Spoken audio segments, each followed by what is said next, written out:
आज की इस वीडियो में हम जिस कंपनी के बारे में बात करने वाले हैं, 4 में से 3 इंडियन इस कंपनी के प्रोडक्ट को यूज़ करते हैं। थोड़ी-सी और डिटेली में जाएँ, अगर आपके घर में 4 व्हीलर है, कोई भी व्हीकल है, तो भी आप इन 3 इंडियंस में आते हैं जो इस कंपनी के प्रोडक्ट को यूज़ करते हैं। थोड़ी-सी और डिटेली में जाएँ, अगर आपके पास मारुति के, टाटा मोटर के या फिर कोई भी गाड़ी है, तो डेफ़िनेटली आप उन 3 में हैं जो इस कंपनी के प्रोडक्ट को यूज़ करते हैं। हम बात कर रहे हैं असाही इंडिया कंपनी के बारे में। इस कंपनी के बारे में समझते हैं, लेकिन सबसे पहले बेसिक से समझने की कोशिश करते हैं। ये जो कंपनी बनी थी 1984 में एस्टैब्लिश हुई थी, और जब ये कंपनी एस्टैब्लिश हुई थी तो जॉइंट वेंचर के थ्रू बनी थी। यानी कि जॉइंट वेंचर होता था 3 ग्रुप के बीच में। पहली जो फैमिली है लेब्रो फैमिली, दूसरा अगर हम बात करें असाही ग्लास जापान, हम किसकी बात करें, असाही ग्लास इंडिया की बात कर रहे हैं। तो दूसरी ये थी जापान, और थर्ड मारुति उद्योग लिमिटेड, जिसका नाम अब चेंज हो चुका है मारुति सुजुकी इंडिया लिमिटेड। इनके जॉइंट वेंचर के बाद ये कंपनी बनी असाही इंडिया। और सुने, ये कंपनी का जो मेन काम है वो है ग्लास मार्केट में। यानी कि जितनी भी, अगर हम सीधा एक लाइन में समझाने की कोशिश करें, इंडिया में मैक्सिमम जितनी भी गाड़ियां हैं उन सभी में जितने भी गाड़ियों में ग्लासेस यूज़ होते हैं, जहां पर भी ये कंपनी उन सभी के लिए ग्लास बनाती है। तो आप समझ पा रहे होंगे कि 73% पैसेंजर व्हीकल सेगमेंट में इसी कंपनी के पास मार्केट शेयर है। तो आप कह सकते हैं एक मोनोपोली शेयर है, जो डेली बेसिस में जिसे आप देखते हैं, प्रोडक्ट यूज़ करते हैं। बस आपको पता नहीं था, पता था तो बहुत अच्छी बात है, आप सही चीज़ को फाइंड आउट कर रहे हैं टाइम से पहले। दूसरी अगर हम बात करें इस कंपनी क्लाइंट की, अगर हम बात करें, इसकी जो क्लाइंट है मारुति सुजुकी है, साथ ही में प्रमोटर भी है।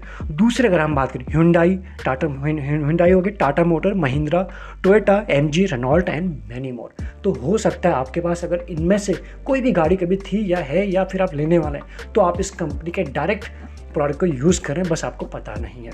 दूसरी अगर हम बात करें, ये जो कंपनी सब ग्लासेस बनाती नहीं है, एंड टू एंड सोल्यूशन भी प्रोवाइड करती है। यानी जितने भी रिक्वायरमेंट होते हैं ग्लास बनने से लेकर तक आखिरी तक सारी सोल्यूशन प्रोवाइड करती है।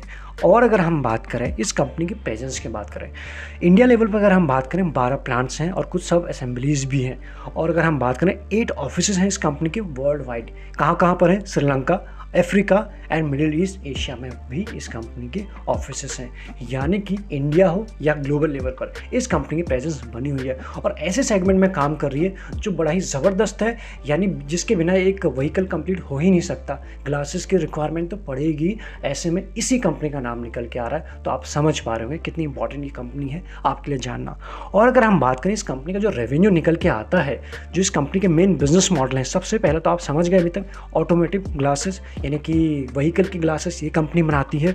दूसरी अगर हम बात करें बिल्डिंग एंड कंस्ट्रक्शन ग्लासेस भी ये कंपनी बनाती है, वहाँ से कम रेवेन्यू आता है। और थर्ड अगर हम बात करें कंज्यूमर ग्लासेस यानी घरों के लिए भी। तो कुल मिला के ग्लास सेगमेंट में इस कंपनी के पास अच्छा एक्सपीरियंस है। इतना आपने समझा। एक्सपीरियंस की अगर हम बात करें, प्रमोटर कितने एक्सपीरियंस है, तो वो भी आप देख लीजिए। जैसे कि हमने शुरू में ही डिस्कस किया था, जॉइंट वेंचर के थ्रू कंपनी बनी थी। उसमें जॉइंट वेंचर में नाम था असाही जापान था, एंड मारुति का नाम था। तो मारुति को तो आप जानते हैं, वो प्रमोटर भी हैं। दूसरे अगर हम बात करें असाही ग्रुप जापान की, अगर हम बात करें इसके, अगर हम बात करें Japan which is leading glass manufacturer है in the world, and 12% global market share इन्हीं के पास है। ऑफ किस चीज़ में, फ्लोटिंग ग्लास सेगमेंट में। और 30% ग्लोबल मार्केट शेयर इनके पास है ऑटोमेटिव ग्लास सेगमेंट में। तो कुल मिला के जिस ग्रुप को ये कंपनी बिलोंग करती है वो भी एक्सपीरियंस है। तो आप समझ सकते हैं कि कंपनी एक मजबूत प्रमोटर के पास है, हाथों में है। अभी तक आप कंपनी समझ गए होंगे। मोनोपोली कंपनी की जब हम भी बात करते हैं, मोनोपोली हम स्टॉक्स ढूंढते हैं तो कुछ ही हमारे सामने नाम निकल के आते हैं, जैसे कि IRCTC, CDSL, BSE एक्सेट्रा। इसके अलावा बहुत सारे हैं, अगर आप डीपली रिसर्च करेंगे तो आपको समझ में आएगा। एक कंपनी तो ये है, आने वाले टाइम में हम और कुछ नई कंपनीज को डिस्कस करेंगे जो जनरली मे बी या फिर मे नॉट आपको पता नहीं हो। आप समझने की कोशिश करते हैं कंपनी के बिजनेस मॉडल के बाद इसने परफॉर्म कैसे किया।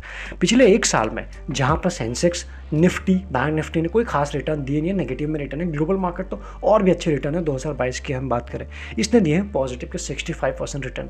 आज के दिन में शेयर 4% डाउन है, अदरवाइज ये 70% के अराउंड होता। तो ये है इसके रिटर्न। 2 साल की बात करें 164, और 3 साल की बात करें 237। रहा होगा मार्केट वीक, लेकिन इस कंपनी के लिए बिल्कुल भी नहीं। वो आप यहाँ पर क्लियरली रिटर्न के फॉर्म में देख सकते हो। इन रिटर्न को ड्राइव किसने किया ये भी आप देख लें। सबसे पहले किसी कंपनी को हम देखते हैं तो हमारे लिए इंपॉर्टेंट होता है इस कंपनी की सेल। तो सेल क्वार्टरली बेसिस पे हम देखते हैं, सितंबर फिर quarter, December quarter and March and June, 4 quarter आपके सामने हैं। सबसे पहले हम इसकी सेल देखते हैं 797 CR, अगले क्वार्टर में अप रहा, फिर उसके बाद 944 और यहाँ पे थोड़ी सी हमें डिप देखने को मिली है जून क्वार्टर में। तो कुल मिला के भी ये कंपनी क्वार्टरली बेसिस पर भी अच्छा ही कर रही है, बुरा नहीं कर रही है। दूसरी अगर हम ऑपरेटिंग प्रॉफिट की बात करें 187, 217, 243 और यहाँ पर, तो कुल मिला के जून क्वार्टर में डिप है, लेकिन ओवरऑल आप देखेंगे क्वार्टरली बेसिस पर अच्छा ही कर रही है।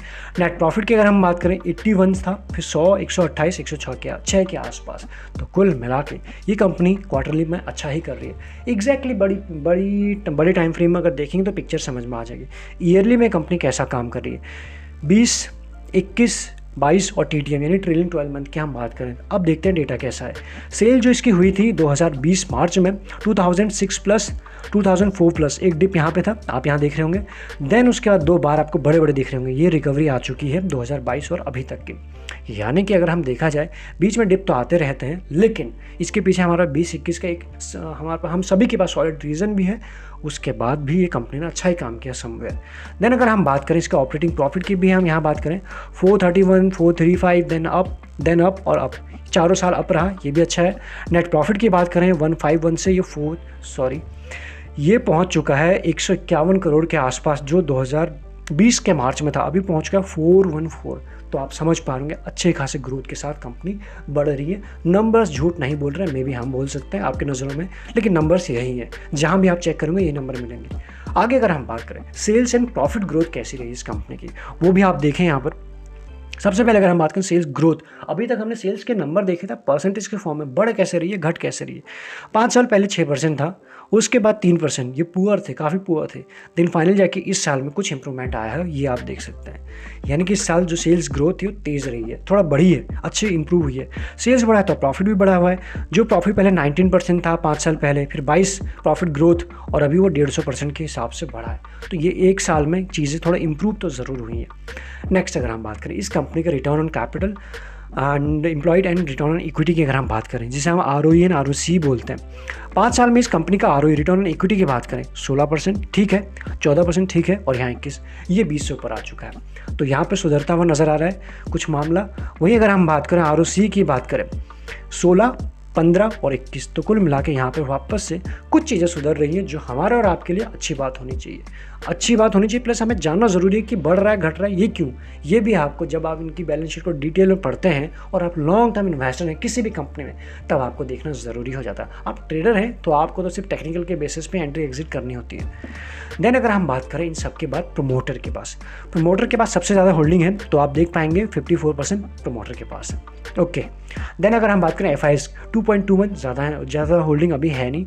DIs की बात करें 1.63 एंड पब्लिक की बात करें, या फिर इनके बाद सीधा सबसे ज़्यादा किसी के पास है तो वो है पब्लिक, वो आपको साफ साफ नज़र आ रहा है। इन सब के बाद एक और पॉइंट है, यानी प्रमोटर के पास जो 54% हैं उनमें से यहाँ आप देखेंगे 6.09 इतनी % होल्डिंग रखी, प्लेजिंग रखी है, जो थोड़ा सा हमको बिल्कुल अच्छी नहीं लगती है। हमें प्लेजिंग वाली कंपनी थोड़ी कम अच्छी लगती है। मे बी आपका क्राइटेरिया कुछ और हो सकता है, वो हो सकता है लॉन्ग टर्म इन्वेस्टमेंट के लिए, मीडियम टर्म इन्वेस्टमेंट के लिए, ट्रेडिंग के लिए ये सारी चीज़ें थोड़ा कम ही काम करेंगी। बट ये आपके सामने है, जो है वो बिल्कुल आपके सामने है। नेक्स्ट अगर हम बात करें प्रमोटर के पास म्यूचुअल फंड और ने कितना इन्वेस्टमेंट किया है, वो तो आपने देखा यहाँ पर DIs के फॉर्म में।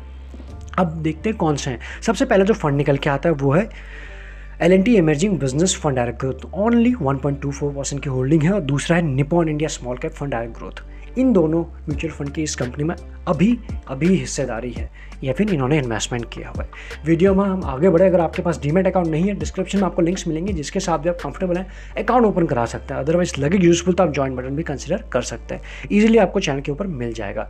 यहाँ अगर हम बात करें डेट, कंपनी के पास हैवी डेट है। दूसरी चीज़ एक तो प्लेजिंग है, दूसरा हैवी डेट है 1491, इतने CR का तो यानी 1491 इतना तो डेट है, और इससे कंपेरिजन करें कैश 56 करोड़ का ओनली, यानी कि काफ़ी कम कैश है, डेट ज़्यादा है। दूसरी इस कंपनी के नेगेटिव पॉइंट है, क्योंकि हम सारी चीज़ें आपके सामने रख रहे हैं। एक तो प्लेजिंग थी, दूसरा डेट ज़्यादा है, कैश कम है। और डेट टू इक्विटी रेशियो की अगर हम बात करें, वो भी हम देखते हैं मार्केट में, वो है 0.65। तो ये भी कुछ चीज़ें जो इस कंपनी के लिए अच्छी बिल्कुल नहीं है। नाउ वैल्यूएशन की बात कर लें, वैल्यूएशन क्या चल रहे हैं। मार्केट कैप है इसकी 14,564, यानी बहुत बड़ी कंपनी की नहीं है, ये आप देख सकते हो, एक स्मॉल कैप है। डिविडेंड यील्ड की अगर हम बात करें 0.3 है, ये भी डिविडेंड बहुत अच्छा नहीं है लेकिन कुछ तो देती है, ऐसा है। 1% के आसपास भी नहीं है, हाफ भी नहीं है। ईपीएस की बात करें 17 है, ओके टू अच्छे की कैटेगरी में आता है, यानी 20 अबव होता है तो हम इसे बोलते हैं गुड, लेकिन नियर है। इंडस्ट्री पी चले 36 और इसका पी चला 34 के आसपास, रफली उसी के आसपास है। बहुत महंगा आपको मिल नहीं रहा इंडस्ट्री पी से अगर हम कंपेयर करें तो।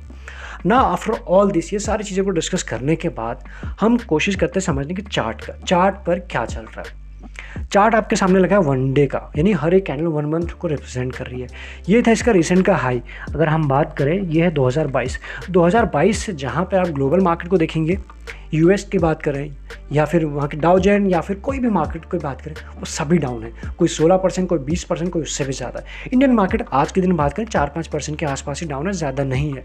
इस स्टॉक की अगर हम बात करें, जो पोर्टफोलियो में आपके स्टॉक्स हैं उनके साथ इसको कंपेयर करिए, वो 22 के करेक्शन के बाद इसी लेवल के आसपास अभी चल रहे होंगे, कुछ लोग और नीचे चल रहे होंगे, लेकिन ये शेयर उस लेवल को क्रॉस करके वापस रीटेस्ट भी इसने आज के दिन कर लिया। आज के दिन मार्केट में क्रैक आया, एक अच्छा प्रॉफिट बुकिंग देखने को हमें मिली, एंड इसमें हैवी वॉल्यूम के साथ, ये आप देखेंगे यहाँ पे एक वॉल्यूम के साथ इसमें थोड़ी सी सेलिंग ज़रूर हुई है, ये आप देखेंगे। इसको ज़रा जूम कर लेते हैं सो दैट आपको अच्छे से दिख जाएगा। यहाँ बात करते हैं नाउ, जरा ध्यान से समझिएगा चार्ट क्या बता रहा है। ये था इसका 2022 का हाई, देखा आपने, उसके बाद जिगजैग ये धीरे धीरे करके यहाँ तक गया।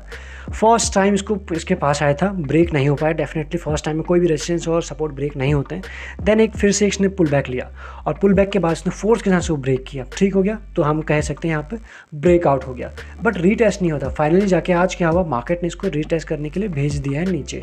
नाउ एक इंपॉर्टेंट लेवल के पास आ गया। इंपॉर्टेंट क्यों कह रहे हैं, ज़रा वापस से ध्यान से दीजिए। जब ये यहाँ से चलना शुरू हुआ था तो एक लोज बनाते गए, स्विंग बनाते गया, यहाँ पे गया, इसको ब्रेक किया तो रीटेस्ट करने आया, इसको ब्रेक किया तो रीटेस्ट करने आया, तो कुल मिला के एक ट्रेंड लाइन बन गई हमारे सामने दिस। आज इसने वापस जैसे इस टाइम ऊपर गया, इस टाइम ऊपर गया, इस टाइम भी आया।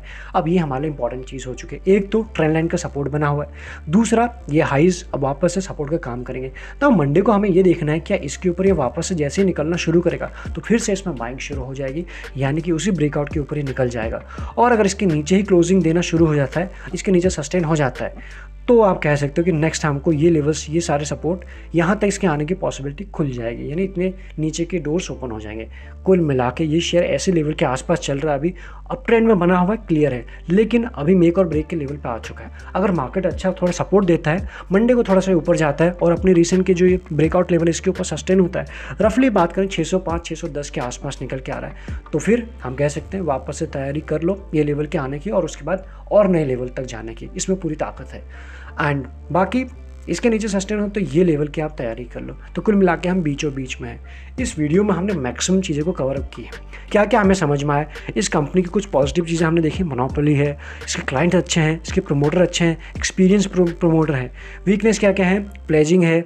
दूसरी चीज़ हम बात करें, डेट थोड़ा ज़्यादा है, एंड चार्ट पे हम देखें वैसे स्ट्रॉन्ग है लेकिन मेक और ब्रेक के लेवल पे बिल्कुल आ चुका है। तो ऐसे भी हो सकता है, ऐसे भी हो सकता है। तो कई सारे पॉजिटिव एंड नेगेटिव सारे पॉइंट्स को हमने कवर किए हैं। अगर आपको अच्छा लगता है ये वीडियो तो लाइक करें, कमेंट करें, हमें बताएं कि ये ठीक था, नहीं था, या फिर और नेक्स्ट टाइम किस कंपनी के बारे में आप एनालिसिस करना चाहते हैं, हमसे चाहते हैं। बस वो पैनी स्टॉक ना हो, थोड़ा सा अच्छी क्वालिटी का स्टॉक्स हो, क्योंकि पैनी को हम ना देखते हैं, ना लाते हैं, ना हमें पता है कौन कौन सी पैनी है, क्योंकि वो हमारे लिए है ही नहीं मार्केट में लिस्टेड। इसलिए थोड़ी अच्छी क्वालिटी के स्टॉक्स के ऊपर ही हम ध्यान देते हैं। चलिए, इस वीडियो में इतने ही। सारे इंपॉर्टेंट लिंक्स मिलेंगे आपको डिस्क्रिप्शन में, लगे यूजफुल तो आप ज्वाइन बटन भी कंसिडर कर सकते हैं। Thank you so much.